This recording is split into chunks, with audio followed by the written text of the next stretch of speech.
How's it going, everybody? So the past couple of videos, I was focusing on the Seth Rich conspiracy, and I know I said I was going to follow up with a update on that whole scenario. It's a very contentious subject, the issue of Seth Rich, with the left saying it's a baseless conspiracy and the right believing that there really is something here. But we'll hear more about that later. Today, I want to talk about Manchester. We had breaking news yesterday, as I'm sure many of you are aware, an attack on children in Manchester at a music concert. And things like this are horrifying. But I don't want to talk about what's bad.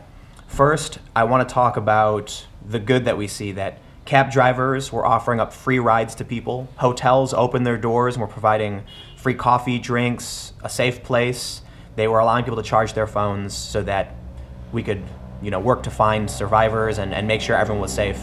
And that's the kind of thing that makes me proud. We hear in this aftermath of a terrifying attack something truly devastating and horrible that makes me just angry and depressed at the state of the world. But immediately following, you hear about all the really good things that people are doing to try and help and make this situation better.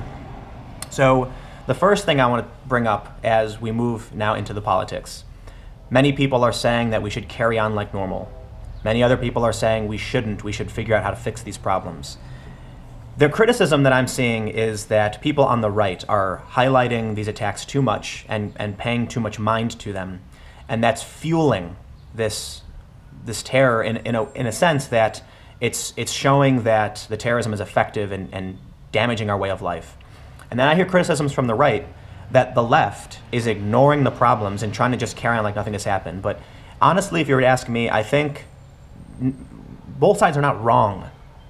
We want to make sure that attacks like this don't negatively impact our way of life, and we will not let these crazy people destroy what we hold dear. That if we want to bring our kids to to a concert, to enjoy themselves, to be with their friends and to feel good, we shouldn't let anyone stop us from doing that. But we also need to keep in mind that we need to be vigilant, and we need to make sure we can protect ourselves and our friends and our families. So I don't think it's a black and white issue. Now, whenever something like this happens, there are a ton of discussions about whether or not Islamic terror really is the problem. I've seen many celebrities tweet out, it was a monster, not a Muslim. And I've seen many people quoting well-known figures, like Tommy Robinson, for example, about how they've known this is going to happen. They've warned about Islamic terror. So I decided to look into terror attacks in 2017. Now, I focused primarily on all terror attacks in the world and terror attacks that affected the United States. So first, I read a couple articles. One came from Reason. They're asking the question of whether or not the media over-reports terror attacks if they happen to be Muslim. In their report, they say of 89 terror attacks in the US, 12.4% were Islamic terror. But 44% of the media coverage was about Muslim terror, even though, again, it only comprised 12%. I looked at the Washington Post, and it had a similar findings. I believe it almost cited the exact same study, that of 89 attacks, only a small percentage, 12 or so percent, were Islamic terror. And this got me wondering, what's really going on? Because there seems to be two different narratives. When I pulled up the Huffington Post, it said that from 1980 until 2005, 94% of terrorism was not Muslim. Quickly, I realized there's a few things wrong with these stories and what I'm trying to figure out. For one, when we talk about Islamic terror getting the majority of news coverage, the question is not, are we over-reporting Islamic terror? The question is, why is there more reporting on Islamic terror? My question then becomes, are terror attacks perpetrated by Islamic terrorists more destructive? Do more people die? Can you compare the Boston bombing to an African-American man who was stabbed by a white supremacist? Although they're equally, honestly, I find them both to be horrifying, that crazy people are hurting people. I'm also going to be honest and say, look, the reason we hear more about the Boston bombing is that it was at a large public event. Horrifying pictures were emerging from this. So many people saw it. Everyone was talking about it. So I don't want to look at 1980 to 2005. I don't know the state of politics back then. I want to make sure that if we're talking about policy today, then we need to look at what's going on today.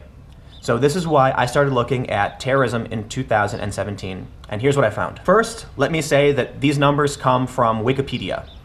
It was very light research. I'm no university, I'm not an expert. I'm literally just looking at a list of an aggregated data set that was put together on Wikipedia about terrorism. So first, let's look at January. There were 156 terror attacks in January. Of them, 104 were carried out by Islamist extremists. Of all of the terror attacks, there were 12 that resulted in 20 or more deaths, and all of them were carried out by Islamist extremists. There was one attack in the United States, and it was by a man who converted to Islam. In February, there were 117 terror attacks. 91 out of the 117 were carried out by Islamist extremists. There was one attack in the United States, and it was by a man who was attacking people he thought were Middle Eastern. There were 9 terror attacks that killed 20 or more people. 8 of those were Islamist extremists. In March of 2017, there were 105 terror attacks. 77 out of the 105 were carried out by Islamist extremists. There was one attack in the United States where a white man killed a black man. There were 8 attacks in which 20 or more people were killed. 7 out of the 8 were Islamist extremism. In April, there were 98 total attacks. 72 of the 98 were Islamist extremism.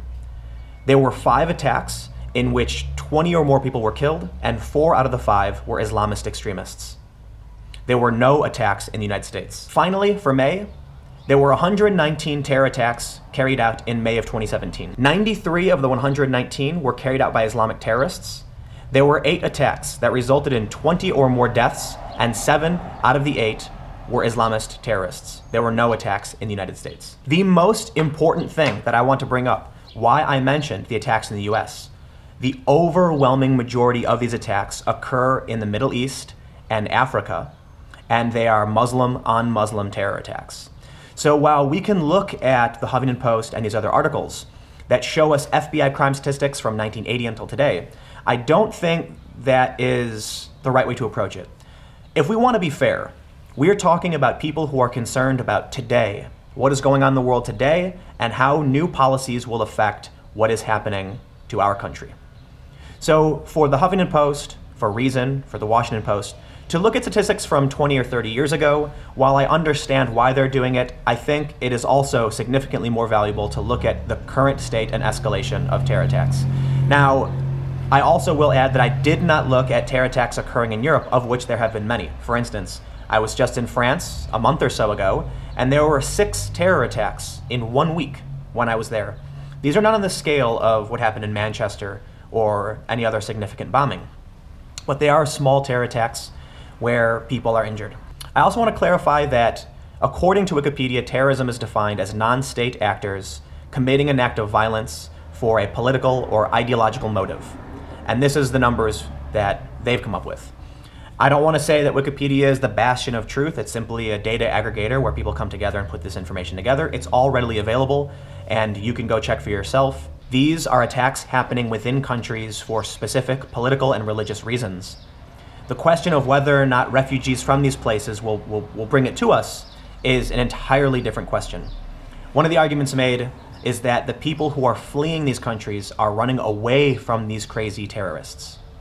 I understand the concern, and let's be fair, there are a lot of people in the US and Europe that are scared that many of the people coming from these countries will bring this terrorism and ideology with them. But there are many people on the left who disagree and say that these are the people who are fleeing the terrorism to find something better. It is not my position to assert a motivation for the refugees. I will say I've met many refugees, and I don't believe them to be crazy, violent criminals. I've met young men who are very brilliant and looking for a second chance, and I've met some guys who are drug dealers who are nonviolent. But we do hear these stories, we do see this radicalization, and we do see these attacks, so it would be ignorant to ignore the problem. I just want to have an honest discussion about this, and I know no matter what you do, it's going to get political. I know that I'm going to get flack from the left and the right, but let's just make sure that we remember one of the fundamental principles of the United States is freedom of religion, freedom of speech and expression. And as far as I'm concerned, I don't care what you believe so long as you aren't going to hurt people and cause pain, suffering, violence, destruction. we need to have a real discussion about this. We need to be honest about it. We can't run away from our problems. So this is why I made the video. My condolences to everyone affected by Manchester. As somebody who covers conflict and see this, just the last thing I ever want to hear about is something like Manchester. I have no words. But I am looking for yours, so comment below and let me know what you think about what's going on. Let's have a real conversation about this. Please. If you like videos like this, make sure to subscribe. New videos every day at 6 p.m. Click the like button because it really does help. Thank you all so much for watching, and I'll see you all tomorrow.